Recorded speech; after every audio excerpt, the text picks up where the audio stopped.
Physics का ये जो क्लास है तरंग का, ये पूछा जाता है तो थोड़ा सा इसको देखेंगे, समझने की कोशिश करेंगे। ठीक है, देखिए तरंग जो होता है एक्चुअली होता क्या है। तरंग जो है एक स्थान से किसी एक बिंदु से दूसरे बिंदु पे ऊर्जा का हस्तांतरित करता है। ठीक है, अब ये किसी भी माध्यम से कर सकता है, कई बार बिना माध्यम के भी करता है। तो यहाँ पे मैं आपको जो बता रहा हूँ ऊर्जा का हस्तांतरण पे मेन फोकस आपका करा रहा हूँ कि पॉइंट नंबर ए पे अगर कोई ऊर्जा है, अगर पॉइंट नंबर बी पे जाएगी तो वो किसके माध्यम से जाएगी, तरंगों के माध्यम से जाएगी। ठीक है, जिसमें कई बार माध्यम की आवश्यकता होती, कई बार माध्यम की आवश्यकता नहीं होती। जैसे उदाहरण के लिए मैंने यहाँ पे क्या किया, एक शाफ्ट बना दिया और शाफ्ट पे यहाँ पे मैं 50 डिग्री सेल्सियस का मैं क्या टेम्परेचर दे दिया और इस शाफ्ट को, वो शाफ्ट क्या कर रहा है, अपने दिशा में घूम रहा है।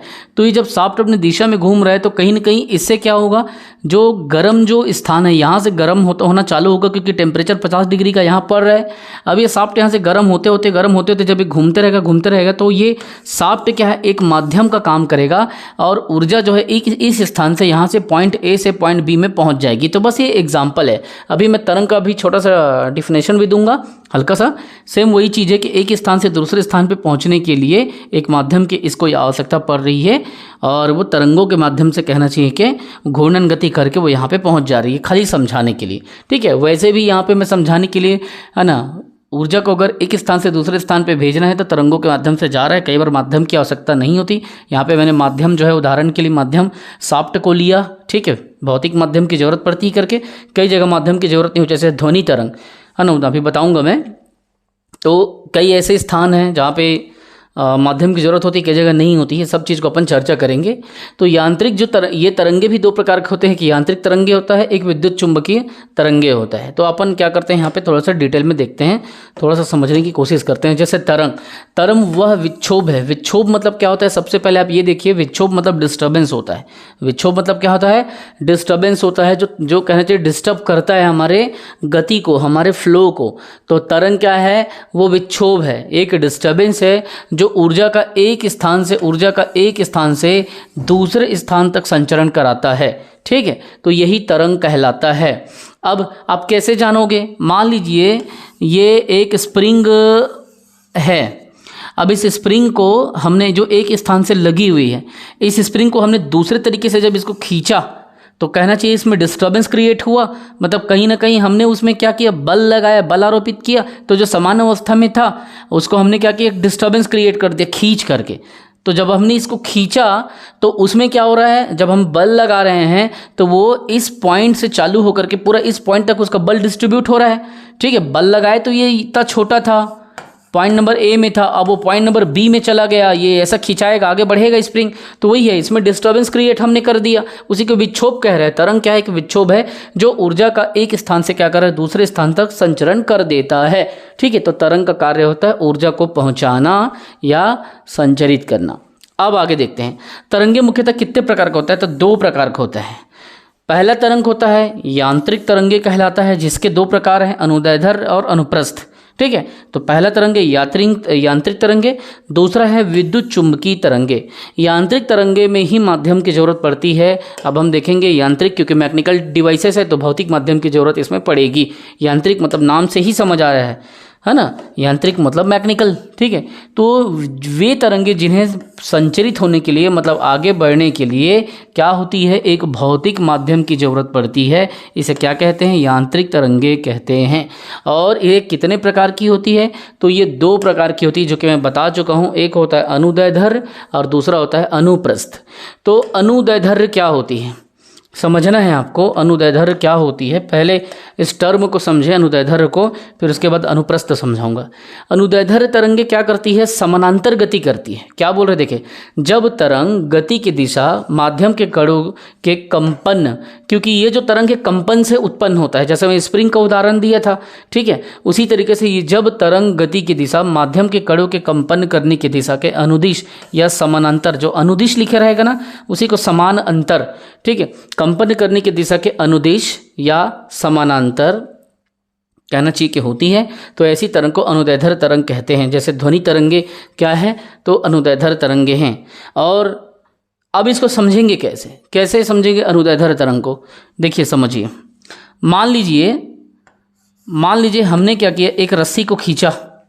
ठीक, तो जो रस्सी हमने खींच करके इस रस्सी को खींचा और इसे ऊपर नीचे हमने हिलाया समझ लो, तो ये रस्सी जैसे ही आगे बढ़ रही है ना, ये देखो रस्सी ऐसे आगे बढ़ रही, रस्सी को हमने खींचा पकड़ के, एक जगह लगा हुआ है, एक सिंबल हाथ से हमने इसको खींच रहा है, तो क्या होगा, एक कंपन इसमें क्रिएट होगा, एक वाइब्रेशन क्रिएट होगा, एक वाइब्रेशन क्रिएट होगा, ठीक है।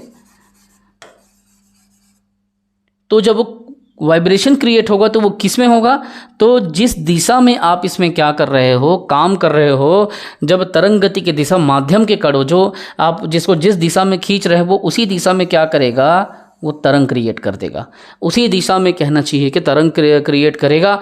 और यहाँ पे कहना चाहिए कि दो प्रमुख चीज़ों को यहाँ पे क्रिएट करेगा, जैसे कि मान लीजिए यहाँ पे देखिए ये आपस में अगर जुड़े हैं, ऐसे ऐसे आपस में जुड़े हैं, ठीक है, पास पास जुड़े हैं, तो ये सघन कहलाएंगे, सघन तरंग का माध्यम, तरंग का सघन माध्यम।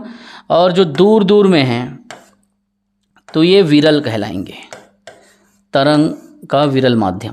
तो ऐसी स्थिति में बस आपको याद रखना है, जब कभी भी आप रस्सी को खींचोगे या स्प्रिंग को खींचोगे या किसी चीज़ को खींचोगे तो उसमें कंपन उत्पन्न होगा, और कंपन उत्पन्न होगा तो कई स्थानों पे सघन कंपन होगा, मतलब एक साथ कंपन देखने को मिलेगा, कई दूर दूर कई स्थानों पे कम कम कंपन देखने को मिलेगा दूर दूर में, तो वो विरल कंपन होगा। तो एक सघन माध्यम में कंपन, एक विरल माध्यम में कंपन कहलाएगा, जो टोटल कहना चाहिए कि अनुदैर्ध्य तरंग का एग्जाम्पल है, जिससे सघन तथा विरल मिल करके एक अनुदैर्ध्य तरंग का निर्माण करती है। और इसमें कंपन करने की दिशा के अनुदिश ही ये जो तरंग बनती है, मतलब समानांतर बनती है, आप इधर खींच रहे हो तो इसी दिशा में बन रहा है, ठीक है। एक बार और समझ लो, मान लो आपने क्या किया, स्प्रिंग को ऐसे करके खींचा या रस्सी को खींचा, तो जब स्प्रिंग को खींचेंगे तो इसमें वाइब्रेशन क्रिएट होगा, क्या होगा, वाइब्रेशन क्रिएट होगा।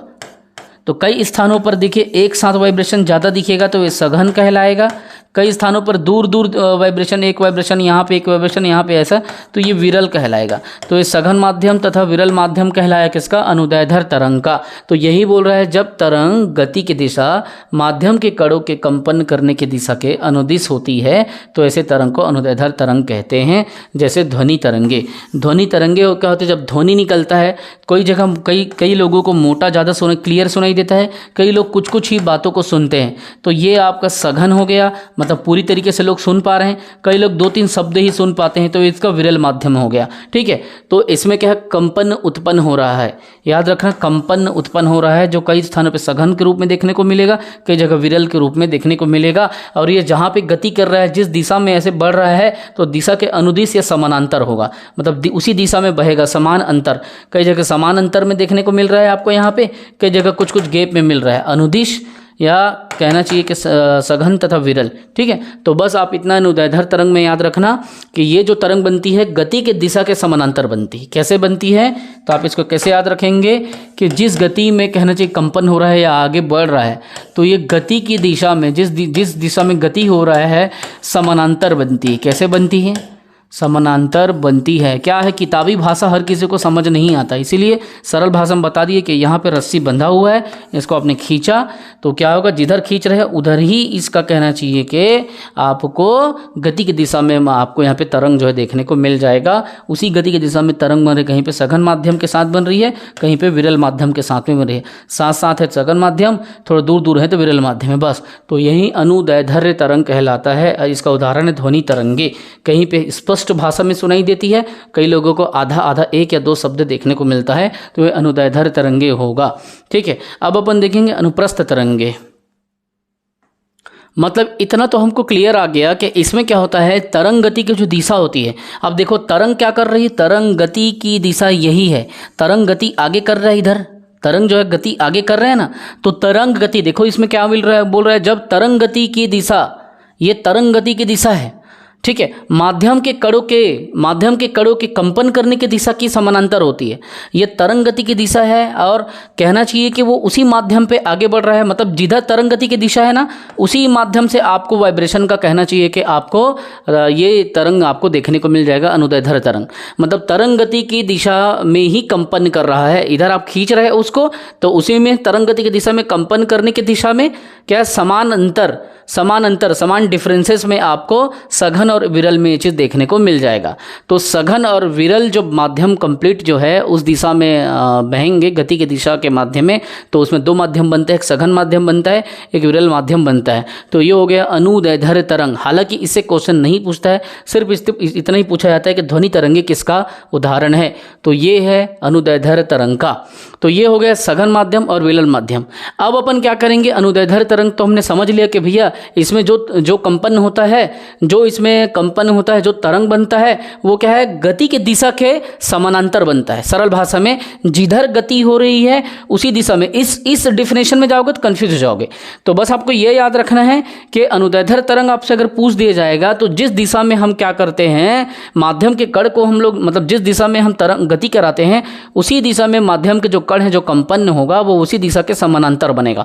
बस, जिसमें सघन माध्यम और विरल माध्यम दोनों चीज़ें आपको वहाँ पे देखने को मिलेगा जो टोटल अनुदैर्ध्य तरंग बनाता है। ठीक है, तो गति की दिशा में ही आपका समानांतर कहना चाहिए कि इसमें कंपन कण आपको आगे बढ़ते जाएगा। तो बस इतना आप याद रख लो। लेकिन इसको पढ़ोगे तो जब तरंग जो है गति की दिशा, जब तरंग किधर बढ़ रहा है आगे, तो जब तरंग गति की दिशा माध्यम के कणों के कंपन करने की दिशा के अनुदिश होती है, तो बस इतना पूछेगा कि अनुदैर्ध्य तरंग में जो है किस दिशा में कहना चाहिए कि माध्यम के कण बनते हैं, तो माध्यम के कण जो है उसी समानांतर दिशा में बढ़ते हैं जिधर तरंग की दिशा होती है, जो सघन माध्यम तथा विरल माध्यम जिसे कहा जाता है। सघन उसे जो साथ साथ जुड़े रहते हैं, विरल उसे जो कम कहना चाहिए कि दूरी पे होते हैं, ज़्यादा दूर पे होता है। और वैसे अनुप्रस्थ तरंग में भी मैं आपको समझाऊंगा, अच्छे से समझाने की कोशिश करूंगा। ये क्योंकि टेक्निकल टर्म है, जल्दी से समझ आता नहीं है, फिर भी कोशिश क्यों, बस समानांतर दिशा में बन जाना।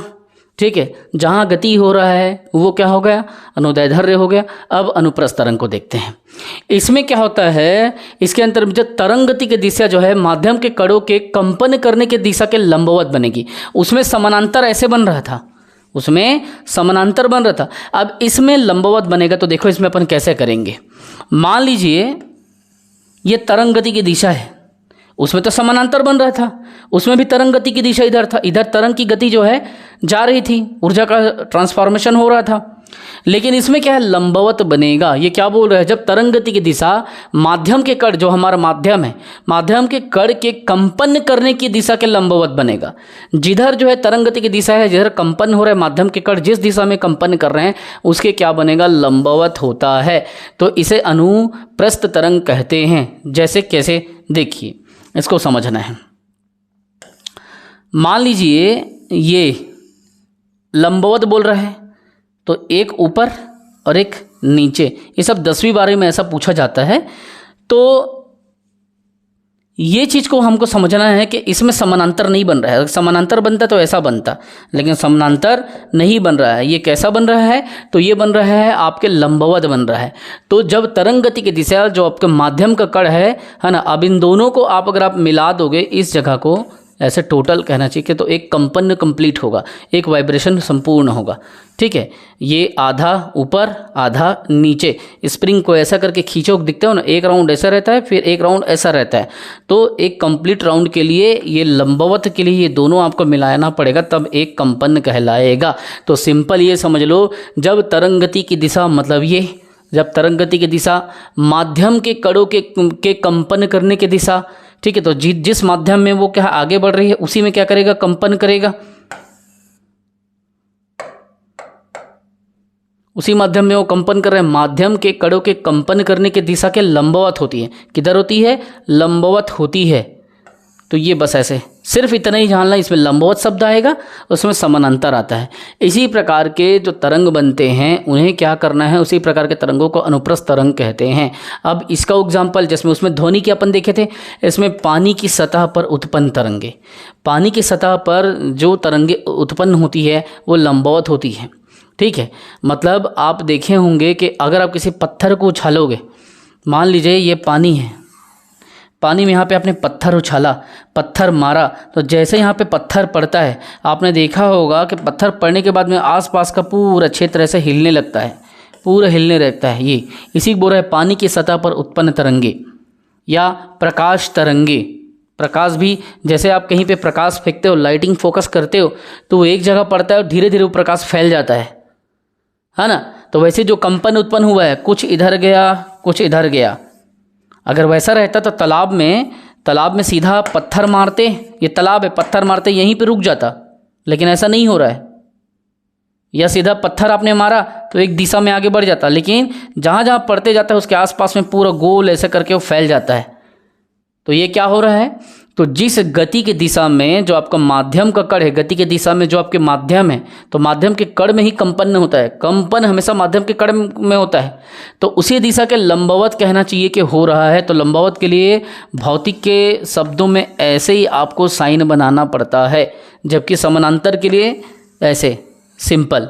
ठीक है, तो ये तो हमारे इसमें होता नहीं, अनुप्रस्थ में है ना, इसमें अनुप्रस्थ में लंबवत होता है। तो बस यही, अब इसमें कुछ नहीं पूछेगा, पेपर कैसे पूछेगा, ये चित्र उत्र छापने थोड़ी पूछेगा, बस ये पूछेगा अनुप्रस्थ तरंगों का उदाहरण क्या है। तो पानी की सतह पर जो तरंग बनती है अनुप्रस्थ तरंगों का उदाहरण है, जबकि प्रकाश तरंगे जो बनती है वो अनुप्रस्थ तरंगों का उदाहरण है। प्रकाश तरंगे भी आपने देखा होगा, फोकस मारो तो पूरा फैल जाता है, आसपास को पूरा उजाला कर देता है ना। तो वो क्या करते हैं, गति की दिशा में जहाँ जहाँ उसको माध्यम मिल रहा है उसमें वो कणों के साथ में कंपन करते हुए वाइब्रेशन, क्योंकि बिना कंपन के तरंग जो है हस्तांतरित नहीं होता, तो वाइब्रेट होता है। भले वो माध्यम अलग होता है, भले वो चीज़ आप देख नहीं पाते हो, या कई बार उस कंपन को आप देखते हो, तो कंपन करने की दिशा के लंबवत वो बनते जाता है। बस इसमें उतना ज़्यादा घुसो मत, ये जान लो कि भाई पानी की सतह पर जो तरंग आएगा वो ये होगा वो होगा। अब देखेंगे अपन विद्युत चुंबकीय तरंग के। विद्युत चुंबकीय तरंगे में क्या क्या आएगा, प्रकाश, ऊर्जा, ये सब चीज़ इसमें आता है। तो इसमें देखते हैं, जैसे उसमें एक भौतिक माध्यम की ज़रूरत पड़ी थी। मैं एक सॉफ्ट का एग्जांपल लिया था कि यहाँ पे अगर हम थोड़ा गर्म कर रहे हैं 50 डिग्री सेल्सियस के साथ में, तो धीरे धीरे जब घूमेगा तो ऐसा होगा कि पॉइंट नंबर ए से पॉइंट नंबर बी में पहुँचने में यहाँ पर भी कम से कम 30 डिग्री सेल्सियस, उस एग्जाम्पल दिया था कि यहाँ पर ऊर्जा का हस्तांतरण जो है हो रहा है, क्योंकि इसमें कंपन हो रहा है, ये वाइब्रेशन हो रहा है और ये घूम रहा है। तो यहाँ पर एक भौतिक माध्यम अर्थात एक लोहा के माध्यम से वो ऊर्जा का हस्तांतरण हो रहा है। अब अपन यहाँ पे क्या कर रहे हैं, उसके अलावा दूसरा चीज़ देख रहे हैं, विद्युत चुंबकीय तरंगे। इसमें किसी भी प्रकार के, कहना चाहिए, किसी माध्यम की आवश्यकता नहीं होती। ऐसी तरंगे जिसके संचरण के लिए, जिसमें तरंगों को आगे बढ़ने के लिए किसी माध्यम की जरूरत नहीं होती है। जैसे प्रकाश जो होता है उसको माध्यम के संचरण के लिए ज़रूरत नहीं, कहीं पे भी उसको भेज दो। जैसे ऊष्मा जो होती है, हीट, उसको कहना चाहिए, ये सब विद्युत चुंबकीय तरंगे हैं। ठीक है, तो इसमें माध्यम की ज़रूरत नहीं होती, आप हीट को रख दो, वो हीट जो है अपने हिसाब से वो बह जाएगा, है ना। ऊष्मा जो है आपको देखने को फील हो जाएगा, तो उसमें किसी भौतिक माध्यम की ज़रूरत नहीं होती है। ठीक है, तो ये ऐसी तरंगे हैं, विद्युत चुंबकीय तरंगे कहलाती है। जैसे विद्युत चुंबकीय तरंग के उदाहरण हैं, ये तरंगे प्रकाश की चाल से संचरित करती है, मतलब जहाँ जहाँ लाइट का जो स्पीड बढ़ेगा उसी के माध्यम से संचरित करेगी। तो आपसे कैसा पूछा जाएगा कि विद्युत चुंबकीय तरंगे को पहचाने, तो प्रकाश विद्युत चुंबकीय तरंगे हैं, बिल्कुल। ऊष्मा विद्युत चुंबकीय तरंगे हैं। और ये प्रकाश और ऊष्मा कैसे संचरण करेगी, तो ये करेगी, ये तरंगे प्रकाश की चाल से, जो प्रकाश का जो स्पीड है लाइट से, स्पीड ऑफ लाइट, ठीक है, तो प्रकाश की चाल से ये क्या करेगी, संचरित करेगी। आगे जब प्रकाश में जाऊंगा तो पूरा बताऊंगा प्रकाश की चाल क्या होती है, कैसा कैसा वो करता है, तो बस आप इतना जान ले। अब इसमें कुछ एग्जाम्पल भी यहाँ पे आपको देखने को मिलेगा, है ना, जो कुछ ऐसे तरंगे हैं जो विद्युत चुंबकीय तरंगे नहीं हैं, जिसको आपको पहचानना है, जानना है, क्योंकि वो भी तरंग में आता है। तो इस चीज़ को देखना है। जैसे कैथोड किरणें, कैनाल किरणें, अल्फा किरणें, बीटा तरंगे, अल्फा बीटा तरंग, ध्वनि तरंग तथा पराश्रय तरंगे विद्युत चुंबकीय तरंगे नहीं हैं। ठीक है, तो जैसे हमने ध्वनि तरंगे, कोई अगर बोलता है ध्वनि से जो तरंग निकलता है तो वो ध्वनि तरंगे हो जाता है। पराश्रय तरंगे उसे कहते हैं जिसे आप सुन नहीं सकते, सामान्य आदमी नहीं सुन सकता। पराश्रय तरंगे बहुत हैवी होता है, बहुत हाई तरंगे होते हैं, जैसे चमगादड़ वगैरह सुन पाते हैं, तो ये पराश्रय तरंगे इत्यादि के अंतर्गत आते हैं। अब अपन जाएंगे ध्वनि तरंगे के बारे में देखेंगे। ठीक है, तो ध्वनि तरंगे में क्या होता है, इसके लिए ध्वनि तरंगे जो है ये भी एक्चुअल में यांत्रिक तरंगे ही होती है, मैकेनिकल तरंगे होती हैं। तो देखिए कैसे चर्चा करेंगे अपन ध्वनि तरंगे को, कैसे क्वेश्चन पूछेगा, इसमें क्या होता है, किस पे ये घनत्व पर निर्भर करता है कि नहीं, ऐसा क्वेश्चन आता है ध्वनि तरंगे से। तो ध्वनि क्या होता है, एक स्थान से दूसरे स्थान तक तरंगों के रूप में गमन करती है। किस रूप में करती है, तरंगों के रूप में। ध्वनि कैसे गमन करती है, जब कोई बोलता है तो एक स्थान से दूसरे स्थान तक जाने के लिए तरंगों के रूप में गमन करती है। तो पूछेगा कि ध्वनि एक स्थान से दूसरे स्थान पर जाने पर किस रूप में गमन करती है, तो वहाँ पे कुछ भी लिख देगा, आप याद रखना तरंगों पे मारेंगे। दूसरा, ध्वनि तरंगे किस प्रकार की तरंगे होती है, तो ध्वनि तरंगे हम पढ़ चुके हैं, अनुदैर्ध्य यांत्रिक तरंगे होती हैं। कहीं पे अनुदैर्ध्य तरंगे लिख देगा, कई जगह यांत्रिक तरंगे लिख देगा, लेकिन सही तरीके से देखा जाए तो ये अनुदैर्ध्य का यांत्रिक तरंगे होता है। ठीक है, अभी जस्ट हम लोग देखे हैं अनुदैर्ध्य में। तो ध्वनि तरंगे कैसा है, तो अनुदैर्ध्य यांत्रिक तरंगे होती है। अब विभिन्न माध्यमों में ध्वनि की चाल भिन्न भिन्न होती है। ठीक है, यहाँ पे एक चीज़ देख लेना, ध्वनि की चाल किस पे निर्भर करता है, एक प्रश्न आता है। तो यहाँ पे पहले इस लाइन को समझो, फिर उस चीज़ को समझना। विभिन्न माध्यमों में, ठोस में, चाहे द्रव्य में, चाहे गैस में, कुछ भी हो, सॉलिड हो, लिक्विड हो, गैस हो, तो विभिन्न माध्यमों में ध्वनि की चाल क्या होती है, विभिन्न माध्यमों में ध्वनि की चाल विभिन्न या भिन्न भिन्न होती है, मतलब अलग अलग होती है। विभिन्न माध्यमों में ध्वनि की चाल भिन्न भिन्न होती है। जबकि आपसे ये तो आप जान लिए कि ठोस में ध्वनि की चाल अलग होगी, ठन से मारोगे तो आगे जल्दी सुनाई दे देगा। मान लो ये लोहा है, लोहा के एक सिरा को आपने पीटा, दूसरे सिरे तक वो पहुंचने में थोड़ा जल्दी पहुंचेगा। जबकि यही चीज़ कहना चाहिए कि ठोस के जगह में जल है, आपने यहाँ पे जल को पीटा उतने ही बल से, तो यहाँ पहुँचने में जल में थोड़ा समय लगेगा। तो वही बोल रहा है कि विभिन्न माध्यम में ध्वनि की चाल विभिन्न भिन्न होती है, लेकिन किसी माध्यम में ध्वनि की जो चाल होती है वो दो प्रमुख चीज़ों पे निर्भर करती हैं। किसी माध्यम में ध्वनि की चाल मुख्यतः किस चीज़ पे, तो एक प्रत्यास्थता, इलास्टिसिटी, ठीक, तो प्रत्यास्थता पर निर्भर करता है। दूसरा, उस माध्यम के घनत्व पर उसकी चाल निर्भर करता है। अगर आपसे पूछा जाए कि किसी माध्यम में ध्वनि की चाल मुख्यतः, ठीक है, माध्यम की उस प्रत्यास्थता, जिस माध्यम का प्रत्यास्थता है, इलास्टिसिटी होती है, उस पर निर्भर करता है, तो ये प्रत्यास्थता पर ध्वनि की चाल निर्भर करती है। दूसरा, उसके घनत्व पर जो है ध्वनि की चाल निर्भर करती है। तो ये बात आप याद रखे रहना। ठीक, जैसे पानी पे कोई चीज़ अगर आप डालो, लोहा ही डालो, तो वो क्यों अंदर डूब जाता है लोहा, क्योंकि उसका जो घनत्व है, ठीक है, उसके कारण वो वहाँ पे डूब रहा है। जिसका घनत्व ज़्यादा होगा वो ऊपर रहेगा, अर्थात जिसका घनत्व कहना चाहिए कि कम होगा वो तैरेगा, और जो जिसका घनत्व ज़्यादा होगा वो बैठ जाएगा। तो ये बात आपको ध्यान में रखना है ना।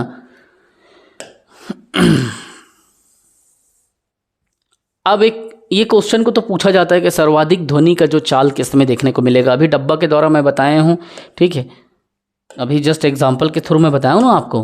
तो ध्वनि के चाल सबसे ज़्यादा किस में होता है, ठोस में होता है। उसके बाद द्रव में होता है, जाहिर सी बात है, दूसरे नंबर पे द्रव आता है। उसके बाद किस में आएगा, गैस में, ठोस द्रव गैस। ध्वनि की चाल सबसे ज़्यादा ठोस में होती है, दूसरे पे द्रव पे, तीसरा गैस पे। एक क्वेश्चन ऐसा आता है कि ध्वनि की चाल जो है कैसे, वायु में अगर अपन कितना डिग्री टेम्परेचर बढ़ा दें तो ध्वनि की चाल बढ़ेगी, एक क्वेश्चन आया था, ठीक है। और ये क्वेश्चन पूछा था व्यापम ने। इस क्वेश्चन को देखिए, साइंस का क्वेश्चन पूछा जाता है कि वायु में प्रति 1 डिग्री सेल्सियस आप वायु में क्या कर रहे हो, टेम्परेचर बढ़ा रहे हो। कितना डिग्री सेल्सियस बढ़ा दिए, वायु में प्रति 1 डिग्री सेल्सियस ताप बढ़ाने पर जो ध्वनि की चाल है उसमें कितना डिफरेंस आता है, कितना बढ़ जाता है, तो वो बढ़ता है 0.61 मीटर प्रति सेकंड स्पीड बढ़ जाता है। कितना बढ़ता है, 0.61 मीटर प्रति सेकंड का स्पीड बढ़ जाता है। लेकिन याद रखना, एक क्वेश्चन और आया था कि ध्वनि की चाल पर, जब ध्वनि की चाल की बात आ रही, स्पीड ऑफ साउंड, दाब का कोई प्रभाव नहीं पड़ता है। पूछा जाएगा निम्न में से किसका प्रभाव ध्वनि की चाल पर नहीं पड़ता, तो उसका आंसर दाब लेना। जबकि देख रहे हो टेम्परेचर आप 1 डिग्री सेल्सियस बढ़ा रहे हो तो ध्वनि की चाल कितना बढ़ रही है, 0.61 मीटर प्रति सेकंड बढ़ रहा है। जबकि ध्वनि की चाल पर दाब का किसी भी प्रकार का कोई प्रभाव नहीं पड़ता है। ठीक, अब एक बात और क्वेश्चन पूछा गया था, नमी युक्त वायु में ध्वनि की चाल क्या होती है, अधिक होती है। कैसे हम जानेंगे, तो देखिए, नमी युक्त, जिसमें नमी मिला रहता है, देखना है इस चीज़ को, नमी युक्त वायु का घनत्व शुष्क वायु के घनत्व से कम होता है। आपको पूछा जाएगा कि नमी युक्त वायु, जो हवा आप देखते हो, तो नमी युक्त जिसमें नमी रहता है उसका घनत्व, उसका डेंसिटी शुष्क वायु मतलब सूखे वायु के घनत्व से क्या होता है, कम होता है। इस क्वेश्चन को आपको याद रखना है। जिसमें नमी युक्त वायु का घनत्व हो, नमी युक्त वायु वह वायु जिसमें नमी देखने को मिलती है, उसका जो घनत्व डेंसिटी होता है वो सूखे वायु के घनत्व से कम होता है। ठीक है। अतः शुष्क वायु की अपेक्षा मतलब गर्म वायु की अपेक्षा जो नमी युक्त वायु है उसमें ध्वनि की चाल अधिक होती है। ठीक है। एक अच्छा माध्यम ध्वनि को यहाँ पे मतलब वहाँ पे मिल जाता है। तो एक क्वेश्चन को याद रखना कि शुष्क वायु की अपेक्षा मतलब सूखे हवा की अपेक्षा जिस हवा में नमी हो जाए, जैसे अरे बहुत नमी है यार, ठंड लग रहा है, ऐसा बोलते नहीं अपन, तो वही चीज़ बोल रहे हैं। अतः शुष्क वायु की अपेक्षा मतलब सूखे वायु की अपेक्षा नमी वाली वायु में ध्वनि की चाल क्या होती है, अधिक होती है। क्यों? क्योंकि आप देखे होंगे घनत्व उसका कम हो रहा है, शुष्क वायु के घनत्व से कम होता है नमी वाले वायु में, इसलिए आवाज़ जल्दी जाता है। अरे धीरे बोल, धीरे बोल, ऐसा बोलते हैं ना, आवाज़ जल्दी सुनाई देगा। क्योंकि जब नमी रहता है, जब ऐसा बादल उदल आया रहता है, नमी रहता है माहौल में, पर्यावरण में, तो हम लोग बोलते हैं ना कि धीरे बोल। तो शुष्क वायु की अपेक्षा नमी युक्त वायु में ध्वनि की चाल क्या है, अधिक होती है। तो नमी वाले जो पर्यावरण होता है उसमें ध्वनि जल्दी सुनाई देती है लोगों को। तो ये क्वेश्चन भी आपसे एक बार पूछा था, तो आप इसके क्वेश्चन को गलत नहीं करेंगे, इसके क्वेश्चन को ले कर चलेंगे। ठीक है। एक क्वेश्चन और आया था, उसके बाद मैं आवृत्ति पे भी लेके चलूँगा। ठीक है। देखिए, जब ध्वनि एक माध्यम से दूसरे माध्यम में जाती है, कोई भी साउंड को अगर आप एक माध्यम से दूसरे माध्यम से, जैसे जल से वायु में भेजें या वायु से जल में भेजें, मतलब ध्वनि को एक माध्यम से जब दूसरे माध्यम से भेजते हैं ना, तो ध्वनि की चाल और अनुदैर्ध्य जो है जो बदल जाती है। तो एक बात याद रखना, जबकि आवृत्ति नहीं बदलती, फ्रीक्वेंसी नहीं बदलता। ठीक है। तो चाल बदल जाती है। मान लीजिए ध्वनि की चाल ठोस में उदाहरण के लिए कुछ भी मीटर प्रति सेकंड है, 10 मीटर प्रति सेकंड है, और वो द्रव में गया तो उसकी स्पीड वहाँ पे चेंज हो जाएगी, क्योंकि ठोस में ज़्यादा होता है, द्रव में कम, गैस में और कम, तो वहाँ पे वो 10 की जगह 5 हो जाएगा। ठीक है। तो ये चीज़ें आपको ध्यान रखना है कि जब ध्वनि एक माध्यम से दूसरे माध्यम में चली जाती है तो ध्वनि की चाल तथा अनुदैर्ध्य दोनों बदल जाती है। ठीक है। अगर आपको पूछा जाएगा, ये सब व्यापम में काम आएगा, टीचर भर्ती में भी काम आएगा, अच्छा काम आएगा, लेकिन व्यापम के दूसरे एग्जाम में जहाँ साइंस के क्वेश्चन ज़्यादा पूछे जाते हैं वहाँ पे काम आएगा। फिजिक्स से बहुत क्वेश्चन आता है, जबकि आवृत्ति फ्रीक्वेंसी नहीं बदलती। अब अपन देखेंगे आवृत्ति क्या होता है, अपन यहाँ पे चर्चा करेंगे। तो यहाँ पे मैं 3 प्रकार के तरंगे बताऊंगा मुख्यतः। कितने प्रकार के? 3 प्रकार के। एक होता है अपश्रव इंफ्रासोनिक वेव, दूसरा है श्रव तरंगे मतलब ऑडिबल वेव जिसको आप सुन सकते हो, एक होता है पराश्रव मतलब अल्ट्रासोनिक वेव। ठीक है। इससे कान जो है मनुष्य का दर्द करता है, सन करके आवाज़ आता है, सुन नहीं पाओगे आप इसे। तो अपन यहाँ पे चर्चा करते हैं कितना कितना हर्ट्ज को आप सुन सकते हो और यहाँ से क्या क्वेश्चन बनते हैं। तो ये तीनों तरंगों का आपको नाम को याद रखना है। एक होता है अपस्रव, पहला क्या है, अपस्रव। ठीक है, पहला है अपस्रव, दूसरा क्या है श्रव, तीसरा क्या है पराश्रव। देखिए कैसे क्वेश्चन पूछेगा, अपस्रव, श्रव और पराश्रव। अपस्रव जो है उसको इंग्लिश में इंफ्रासोनिक कहते हैं। श्रव तरंगे को ऑडिबल बोलते हैं ना, आर यू ऑडिबल मी या डू यू ऑडिबल मी, क्या तुम मुझे सुन सकते हो, वही चीज़ है ऑडिबल मतलब श्रव, और पराश्रव मतलब अल्ट्रासोनिक। ठीक है, ये 3 प्रकार का है, इंफ्रासोनिक, ऑडिबल, अल्ट्रासोनिक। अब देखेंगे अपस्रव, इससे आप याद रख लो कम से कम 2 क्वेश्चन, एक क्वेश्चन देखने को मिलेगा पीएससी में व्यापम में। देखिए इसमें क्या होता है ना, 20 हर्ट्ज से नीचे की जो फ्रीक्वेंसी होती है वो वाली ध्वनि तरंगों को अपस्रव तरंगे कहते हैं। इसे मानव नहीं सुन सकता, मतलब कान में पहुंचता ही नहीं है। अगर आपसे पूछा जाएगा कि मानव किस हर्ट्ज को नहीं सुन सकता, तो 20 हर्ट्ज के नीचे को सुन ही नहीं सकता, जो किस में आता है, अपश्रव तरंगे में आता है, जिसे अल्ट्रासोनिक वेव इंफ्रासोनिक कहते हैं। ये कौन सा हो गया, अपश्रव, जैसे मानव नहीं सुन सकता। अब अपन देखेंगे श्रव तरंगे, जिसे ऑडिबल वेव कहते हैं। इसमें क्या होता है, वो तो 20 से नीचे था, तो ये होगा 20 हर्ट्ज से 20,000 हर्ट्ज के बीच की आवृत्ति वाली तरंगे, इसे श्रव तरंगे या ऑडिबल तरंगे कहते हैं। अब इसे मनुष्य सुन सकता है। अगर आपसे पूछा जाएगा मनुष्य किस तरंगों को सुन सकता है, तो मनुष्य श्रव तरंगों को सुन सकता है, और यही श्रव तरंगे जो है आपके क्या कहलाते हैं, तो ऑडिबल वेव कहलाते हैं। ऑडिबल वेव हर्ट्स जो है वो 20 से 20,000 हर्ट्स होता है, याद रखिएगा। तो ये चीज़ें आपके दिमाग में होनी चाहिए, क्योंकि इसे हम नहीं सुन सकते और इसे हम सुन सकते हैं। तो 20 हर्ट्स के नीचे की आवृत्ति अपस्रव और 20 से लेकर के 20,000 तक होता है स्रव।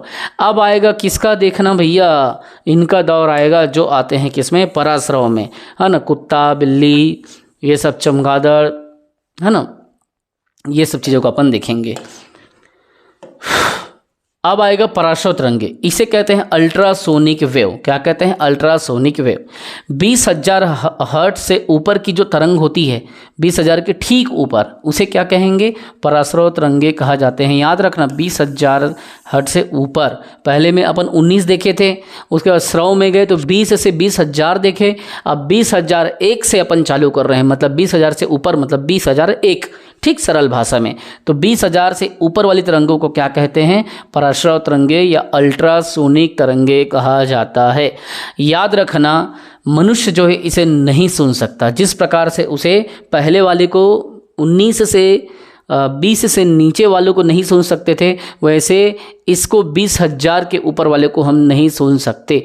उसको कहना चाहिए कि सुनने मतलब कान तक वो पहुंचता नहीं था पहला वाला, और एक कान तक पहुंचेगा तो हमारा कान फट जाएगा, ठीक है, ये बात याद रखना, नहीं सुन सकते। लेकिन कौन सुन सकता है, तो बिल्ली के में इतनी क्षमता होती कि इतनी हैवी आवाज़ को सुन लेता है, कुत्ता के में इतनी क्षमता होती कि इतनी हैवी आवाज़ को सुन लेता है, मच्छर भी इन तरंगों को सुन लेता है, और चमगादड़ इन तरंगों को उत्पन्न कर लेता है। याद रखना कि कौन सा ऐसा चमगादड़ है या कौन सा ऐसा जीव है जो इस ध्वनि तरंगों को, पराश्रव तरंगों को उत्पन्न करता है। तो चमगादड़ जो है एक ऐसा कहना चाहिए जीव है जो 20,000 हर्ट्ज के ऊपर का ध्वनि जो है तरंग या वेव उत्पन्न करने की क्षमता रखता है, और कुत्ता, बिल्ली, मच्छर इन सब को सुन सकता है, सहन कर सकता है, ठीक है। अब एक क्वेश्चन आता है ध्वनि की चाल, जिसके बारे में अपन बात किए थे कि ध्वनि की चाल जो है कैसा होता है, कितना होता है, अपन उसको देखेंगे, है ना। शुष्क हवा में ध्वनि की चाल को पूछा जाता है, तो इसी चीज़ को अपन यहाँ पे चर्चा करेंगे, ध्वनि की चाल का,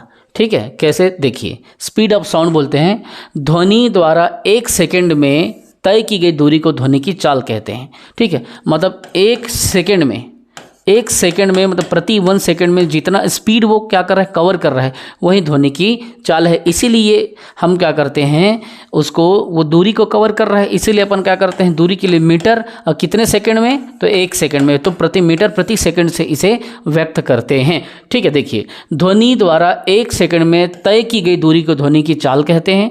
और 0 डिग्री सेल्सियस पर, कहाँ पे, जहाँ पे तापमान क्या हो, 0 डिग्री सेल्सियस पर शुष्क हवा में, मतलब गर्म हवा में ध्वनि की चाल अगर पूछा जाए तो आप लेना 330 मीटर प्रति सेकंड, ये इसका स्टैंडर्ड वैल्यू है, ठीक है। अगर आपको ध्वनि की चाल पूछा जाए 0 डिग्री सेल्सियस पे शुष्क हवा में, मतलब गर्म हवा में, तब आप लेंगे कितना, तो 330 मीटर प्रति सेकंड लेंगे, ठीक है। तो ये ध्वनि की चाल होती है, और ये जो होती है वो 1 सेकंड में तय की गई दूरी होती है, यही ध्वनि की चाल कहलाती है। अब हमने देखा था पराश्रय तरंगे के बारे में, ठीक है। तो अपन क्या करेंगे, यहाँ पे पराश्रय तरंगे के उपयोग देखेंगे, है ना। पराश्रय तरंगे के बारे में जस्ट बताया हूँ ना आपको। देखिए, एक तो सबसे पहले संकेत भेजने में, दूर अगर हमको संकेत भेजना है तब उसको कहना चाहिए कि उतने हाई ध्वनि को या उतने हाई तरंग को अपन दूर भेज सकते हैं। समुद्र की गहराई का अगर पता लगाना है तो भी इसका यूज़ करते हैं। जो कीमती कपड़े होते हैं, कीमती कपड़े, वायुयान और घड़ी के पुर्जों को सफाई करना है, तब इतने साउंड के साथ कहना चाहिए तरंगे भेजते हैं। या कारखानों में, चिमनियों में जो कालिख लग जा रहता है उसको अगर हटाना है तो इतने हैवी साउंड के साथ उसमें एयर भेजते हैं, इतना साउंड प्रोड्यूस करना पड़ता है, ठीक है, तब वो सफाई होता है। फिर दूध के अंदर के जो हानिकारक जीवाणु है उसको अगर ख़त्म करना है, नष्ट करना है, तो पराश्रय तरंगों का यूज करते हैं, ठीक। और अंधेरे में चमगादड़ को अगर उड़ाना है, चल भाग ऐसा करके, तब इसको अपन क्या कर सकते हैं, उठा के मतलब भगा सकते हैं, ठीक। गाठिया रोग जो होता है उसके उपचार और मस्तिष्क में जो ट्यूमर होता है उसके पता लगाने में इसका प्रयोग करते हैं। तो इससे क्वेश्चन पूछा गया था कि कल कारखानों में जो कालिक होती है उसकी सफाई के लिए कौन से तरंगों का प्रयोग करते हैं, तो ये पराश्रय तरंगे।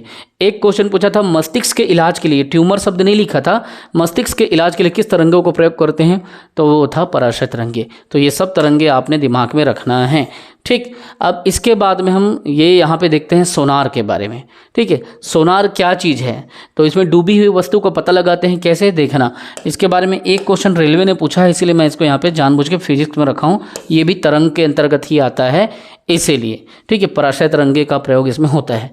सोनार जो होता है एक ऐसा यंत्र है, एक ऐसा सिस्टम है, इसके द्वारा समुद्र में डूबी हुई वस्तु, कोई भी वस्तु जो समुद्र में जा चुकी है, डूब गई हो, तो उसका पता इससे लगाया जाता है। इसके लिए पराश्रय तरंगों का प्रयोग किया जाता है, ठीक है। कौन से तरंगे का, पराश्रय तरंगों का। कौन सी वस्तु, तो डूबी हुई वस्तु। कैसा यंत्र है, तो एक ऐसा यंत्र है जो पराश्रय तरंगों का पता लगा का प्रयोग करते हैं और किसी वस्तु के प्रयोग करने के लिए इसका यूज़ करते हैं, सोनार का, ठीक है। तो हमने सारा कंप्लीट कर लिया फिजिक्स का जितना इंपॉर्टेंट था। अब आगे की क्लास में हम लोग साइंस को देखते हैं कि आगे हम इसमें क्या क्या इंपॉर्टेंट चीज़ों को, क्या क्या सारे फैक्ट्स को कवर कर पाते हैं, ठीक है। मैं कोशिश जितना करता हूँ सबको आपको रिवीजन करना है, इतनी बार रिवीजन करें, इतनी बार रिवीजन करें, सुनते रहें, चलाते रहें, नेट देखते रहें, चलाते रहें। डाउनलोड करना है तो डाउनलोड करके देखो, कंप्यूटर से देखना है तो कंप्यूटर करके देखो, लेकिन जो पढ़ा रहा हूँ रिवीजन करते रहो, कहीं ना कहीं फंसोगे, कहीं ना कहीं देखने को मिलेगा। अगर कोई डेफिनेशन समझ नहीं आ रहा है तो उसके एग्जाम्पल को दिमाग में रखो। अगर डेफिनेशन जो मैं बता रहा हूँ, समझा रहा हूँ, किताब में तो कठिन भाषा में है, मैं एकदम जो सरल सिंपल शब्दों में बता रहा हूँ उसी को सुनो और वैसी को दिमाग में बैठा लो। अगर कहना चाहिए कि क्वेश्चन में कहीं आता है तो बिल्कुल डिट्टो वो चीज़ काम आएगा। चलिए फिर ध्यान रखिए, अच्छे से रिवीजन करते रहिए। जय हिंद।